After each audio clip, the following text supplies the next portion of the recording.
So, I was told by Dr. Decano that he already did introduction to ascending and descending pathways of the spinal cord, right? So, I assume that you know something about it already. Yes? Wala kasi. Yes? Okay, there was someone who messaged me or tweeted me about the optic canal. Sorry, optic nerve goes into the optic canal with ophthalmic artery. Okay? That's it. Yun na yun. Wala sa trans kasi. And then others, you can tweet me about it na lang. Huwag yung masyadong i-flag yung ano ko. Notifications ko. Sobrang dami. Okay lang. Okay, so Dr. Decano already mentioned. Ha? Anybody? May question pa? Are you okay? Are you ready? For our, ano na? Okay. Sige. So, Dr. Decano already introduced the spinal cord, the peripheral nervous system. He extensively discussed about it already in your previous blocks and the autonomic nervous system, right? Okay, so we're gonna be learning in depth about the, hopefully, about the spinal cord, okay, and the major ascending and descending pathways, along with the major motor and major sensory pathways, because there are a lot of motor pathways, especially the motor pathways and sensory pathways, but I'm just gonna teach you about the major ones, okay? So the things that I'll be teaching you now are the ones that will come out in the exam, okay? You just have to master it. Just have to master it, and no need to bother yourself with the other, unless you wanna be like super nerd person. Me? You want? Okay, sige. So let's draw the spinal cord. So, your spinal cord, again, is a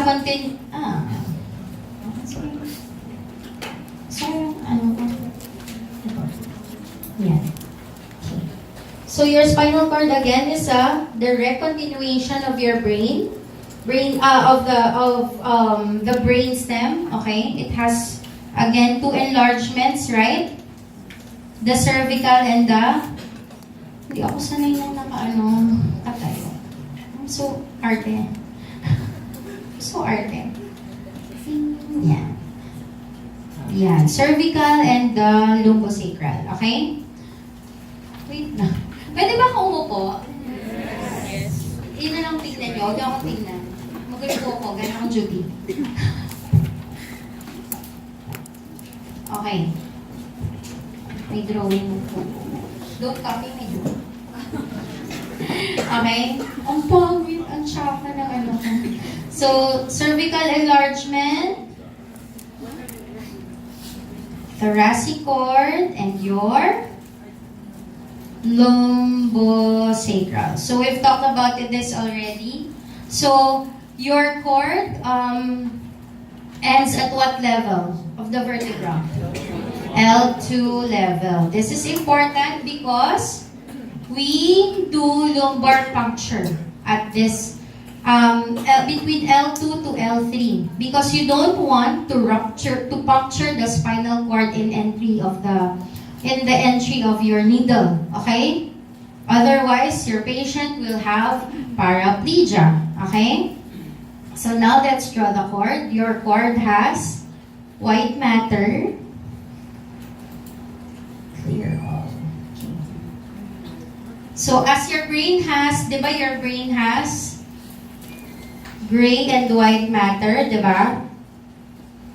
So this is the gray matter of your brain, and this is the white matter of your brain, right? So your cord also has gray and white matter. So, contrary, ay, ang pangit. Okay lang ba sa inyo? Okay lang kayo? happening to me? Okay. So, the white matter in the brain is outside. The gray matter. The white matter is inside. In the core, the white matter is outside. And the gray matter is inside. Okay? Now, let's go to terminologies. Your gray matter is divided into horns. Okay? Your white matter is divided into funiculi or columns. Okay? Columns. Your gray matter is divided into posterior, intermediate, and so this is anatomical right, anatomical left. Okay? Just for your orientation. Posterior horn, your intermediolateral horn, and your anterior horn. Okay? Wait lang, medyo bobo. Your posterior horn carries efferent sensory. Okay? So far, so good? I know you know all these things, no? Your intermediolateral carries what? Autonomics and what? Autonomics and cerebellar. Cerebellar efferents. Okay? And your anterior carries motor afferents. Okay? Clear? Now, let's go to your white matter. Your posterior columns carries the what pathway? Dorsal column lemniscal pathway. Okay? So, that's your posterior column. Your lateral column carries motor fibers, right? And your anterior column carries sensory fibers. So far, so good? Tama? Okay. So now, let's go to... Saan nyo gusto? Okay. The relative amount of the white matter and the gray matter. Okay? So, di ba again, it has cervical, thoracic, and your lumbosacral. Okay? In the lumbosacral, which is bigger, the gray or the white?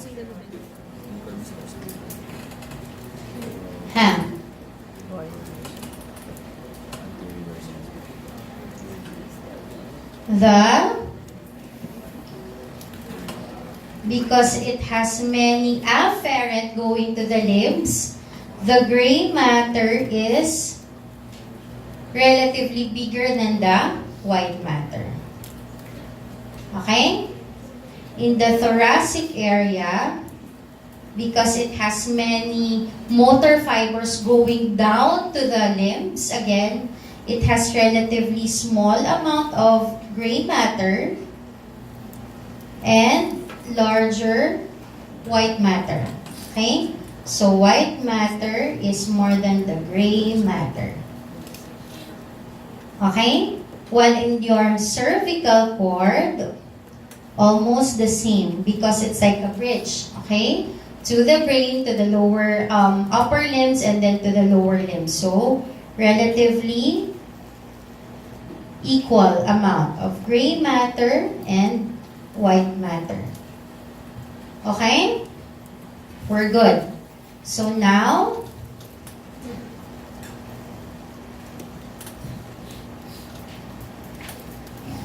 erase ko na to ha.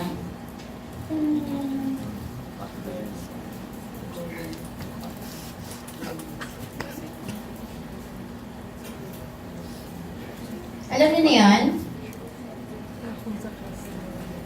Dapat tayo sa fiber tracks.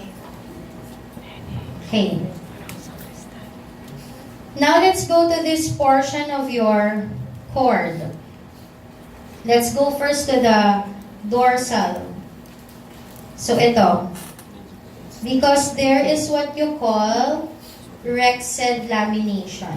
Okay? Rexed lamina. Okay? So, this portion I'm going to draw here, ha?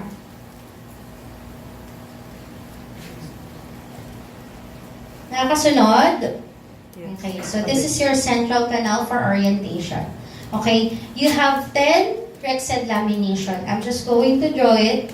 1, 2, madali lang, 3, 4, 5, yes, 5, 6, okay.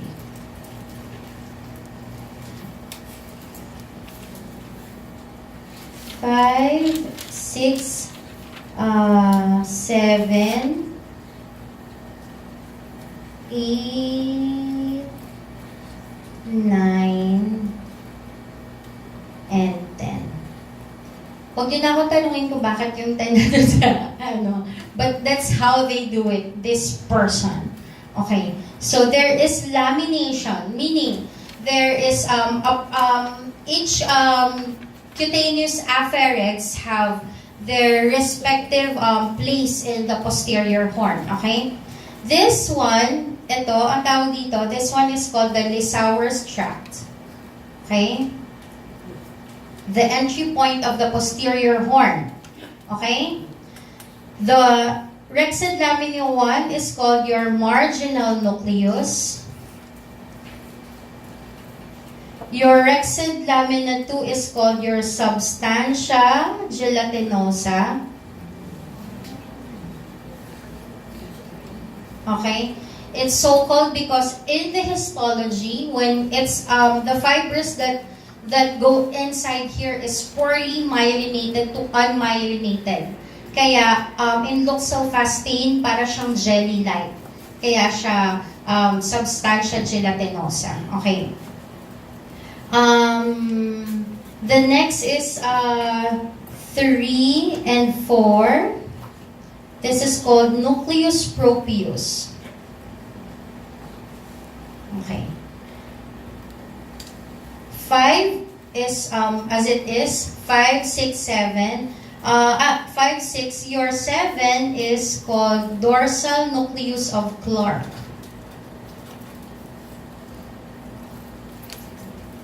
Okay.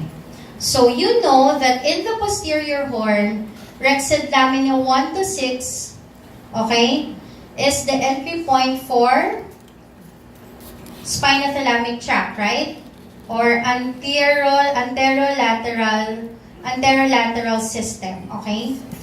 Rexed lamina 1, 2, and 5, 1, 2, and 5 carries poorly myelinated small fibers, okay, of pain and temperature. Okay, nucleus proprius carries some large fibers of vibration and crude touch, but the most of the large fibers actually do not enter the Lissauer's tract, but goes directly to the dorsal column lemniscal pathway. I'm going to elucidate on that later on. Okay? Dorsal nucleus of Clarke, okay, carries afferent fibers of the spinocerebellar tract.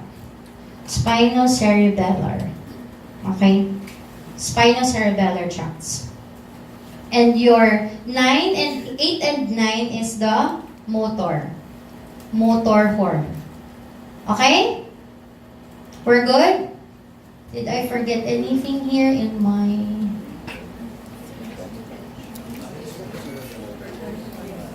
Okay.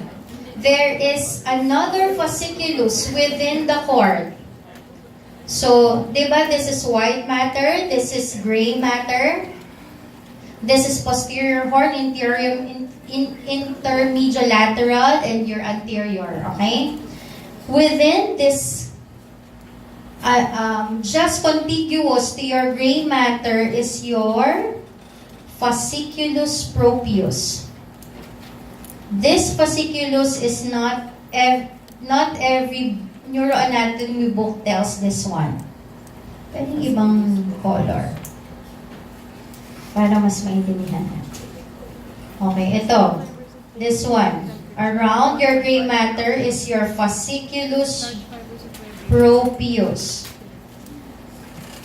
I think si Paul Young said this. Fasciculus propius. Fasciculus propius carries interspinal rostrocaudal fiber tracts. So, this one, diba, in your posterior horn and your gray matter and white matter, these are fiber tracts going to and fro the brain and the cord, okay? But this fasciculus propius are fiber tracts within the spinal cord alone. Okay? So your spinal cord communicates in itself through this tract, fasciculus propius.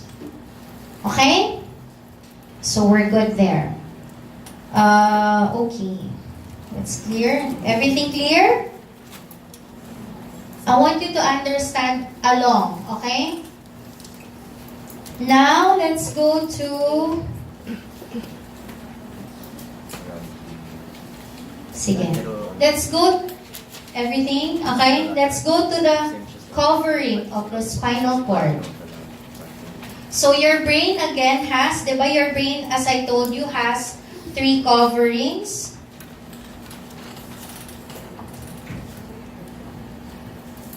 Why? Okay. What are the 3 coverings of the brain? Dura, arachnoid, and pia. Okay. And it is continuous, you know. It's continuous in the cord. Diba? Why? There's none. Parang hindi na kayo happy. Mahirap na ba? Okay. Kaya natin to. Kaya niyo to. Okay. It's continuous with your cord. You have pia, which is directly covering your spinal cord and the peripheral nerve. This is the dorsal root ganglion. Dorsal root ganglion. This is your mixed spinal nerve, okay? Kasi it comes coming from the outside, going out of your anterior horn. So it becomes mixed na, right? This is sensory, this is motor, okay? Okay. So your pia directly covers your cord and your peripheral nerve. Okay? You have your arachnoid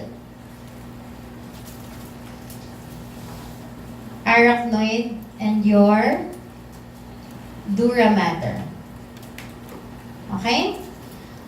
So again, in difference na lang. Difference of the cranium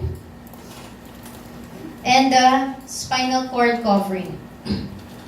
You have both have dura mater, yes. Both have arachnoid mater, yes, of course, and your pia. Okay? The spaces.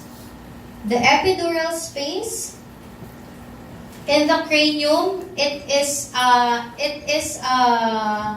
not a true space. Diba? Except it is not a true space. And in the spinal cord, it is a true space. Okay? It is a potential space for neoplasia, for the spread of neoplasm, for the spread of infection. Okay? This is only a space in cases of what? Epidural hematoma. In cases when there is what rupture of the artery? What artery? Middle meningeal artery. At from what artery is middle meningeal artery? One is maxillary artery, another, yung more important. External. Ascending pharyngeal artery. At what foramen? Ascending pharyngeal. Lacerum. Okay. And what foramen ng epidural? Middle pharyngeal artery. Spinosum. Very good. I'm so happy. You make me happy. Okay. Woo. Again, subdural. Subdural is a true space in the cranium, and because of the bridging veins, okay, so you can have subdural hematoma. There are no veins in the subdural space, okay? So it is not a true space. And the arachnoid, subarachnoid is a true space on both. Okay? Hence, the CSF that flows within the cranium and within the spinal cord is the same. Okay? Same CSF. That's why when we do TAP, it's reflective of what's inside. The process that's ongoing in your brain is the same, is the one that's being reflected in the lumbar puncture. Okay? That's why when we're suspecting for meningitis, we don't do ventricular tap, except in pedia. We do ventricular tap on peds. Okay? Kasi kasi open pa yung fontanelle. So they can just do easily ventricular tap. Rather than lumbar puncture, that the cord is very near pa. Baka ma-puncture mo pa yung cord. Tama ba, Pearl? Right? So, ventricular tap sila. Okay? Next. What's my next slide? Okay, now we go to the major pathways. My favorite. Naririnig yung ubo ko. Okay. Parang lahat naman favorite. Okay. I will not dig too much on many tracks, ha? So, we'll go to major motor pathway. Because the other extrapyramidal pathways, I'm gonna deal on that sa basal ganglia. For this, I'll just go with the two major tracks. Corticospinal tract, abbreviated as CST. Okay? It has two divisions, lateral corticospinal tract and anterior corticospinal tract. And the other major pathway is corticobulbar pathway. Corticobulbar pathway, also called what? Corticonuclear. Okay? So, let's start with, I'm going to draw the main players first. This is your cortex, the gray and the white matter. Okay? Your internal capsule. Oh shit, it's like a crab. Your internal capsule. Your internal capsule is just beside your thalamus. These are your deep-seated gray matter. Okay? Your thalamus. Just for orientation, this is your ventricle. Okay? This is what? This is the lateral and the third ventricle. Okay? Then, go to the midbrain. Okay? Wait lang. Yeah. Okay? Your pons. Sorry, ganyan lang talaga siya. Yan. Your medulla.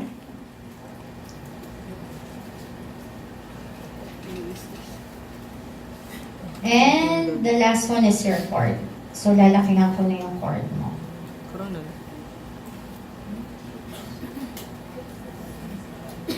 Are you following? You're good? I know you're all bright and I'm smart. done. Okay, your central canal. Okay, let's start with your corticospinal tract. The homunculus. The homunculus, there is a certain somatotopic organization of your brain such that your brain doesn't send fiber tracts haphazardly. Your leg has a certain position in your brain, your hand, your face, your genitalia, your tongue, so everything. Just to make it simple, the most, your parasagittal area subserves your legs. Sorry, hindi ako marunong magaling mag-draw, baka magmukha siyang palaka. So, sulatin ko na lang. Parasagittal is the legs. Medial to that is the arm. More laterally is lateral to that is the arm. The more lateral is the face. Okay? Face, tongue. Surprisingly, your genitalia is here. Okay? But, huwag na natin siyang isama. Hindi siya kasama sa corticospinal tract. Okay? Okay. So, your legs, your arm, your face. Okay? Your legs will go, so this is your corticospinal tract and corticobulbar tract. The same. Okay? They would descend in the internal capsule like this. Okay. Somatotopic organization. I'm gonna blow it up. This is your internal capsule. Your anterior limb, your genu, and your posterior limb. Everybody following? This is anterior, this is posterior, okay? This is the right anatomical, this is the left. Okay? So, the right motor cortex, okay? From the Brodmann's area 4, okay, gives out 60% of the corticospinal tract. Okay? Coming from there, 40% of the fiber tracts are coming from the motor cortex, and 30 to 40% are actually coming from the primary sensory cortex, Brodmann's area 3, 1, 2. So, it is a wrong notion that the corticospinal tract is only coming from the motor cortex. Okay? Some of the fibers are also coming from the primary sensory. Okay? So, contributory ang sensory. Okay? 60-50, some say it's 70-80. But the majority is, of course, coming from the motor cortex. Okay? So, the face, the legs will go in the posterior limb, the most lateral side. So, coming from the medial, there's going to be a twist. Magta-twist yung fiber in the white matter. This is called your corona radiata. I'm sorry. There is no other way but to Okay? In the corona radiata, it's gonna twist. The legs will go from the medial, it's going to go to the most lateral. Okay? In your your internal capsule. The arm will go in here, more medial to that. And the face will go from the lateral, it will go to the most medial. Okay? So in here, there is already orientational switching, okay, in the corona radiata. Gets? So first switch, the first switch of the fibers are in the corona radiata, such that in your internal capsule, the face is in the genu, and arm follows, and then the most lateral is your posterior limb. Is the leg. Do you want me to, baka too much for you? Sige, I'm just going to show it just so everybody is oriented, ha? So this is the coronal cut of the of the internal capsule. But if I do sagittal cut of the internal capsule such that this is the anterior limb, the genu, and the posterior limb, okay? The anterior limb, your internal capsule doesn't just contain motor fibers. It also contains frontopontine fibers, fibers coming from your thalamus, and it's like a bridgeway. So it goes here in the anterior limb. Okay? Your face fibers are actually anterior to the genu. Anterior limb to the genu. So this is the face. Your arm is genu and posterior. Okay?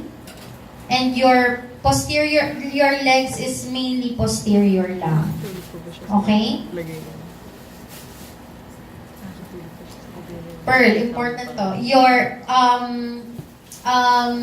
anterior capsule also carries visual and auditory fibers by your retrolenticular and sublenticular nucleus in the internal capsule. Okay? So that's the internal capsule. The fibers now will go to the midbrain. So it would descend in the midbrain. So isa na lang ha, lagyan ko ng isa. In the crus cerebri. Okay? Your crus cerebri carries the corticospinal tract and it maintains its somatotopy, face, arm, leg. Okay? So actually marami pa dyan. Meron pa dyan frontopontine, corticopontine. So the corticospinal tract actually occupies the two-third area of your crus cerebri. Okay? Just so that I'm going to show you na it maintains its somatotopical organization. The face is medial, the arm lateral to it, and the more lateral is the leg. Okay, now we'll go to the pons. So far so good? Okay? The pons has tectum, tegmentum, and your basis. The corticospinal tract would go to your basis pontis. Okay? Again, it maintains its somatotopic organization such that the face is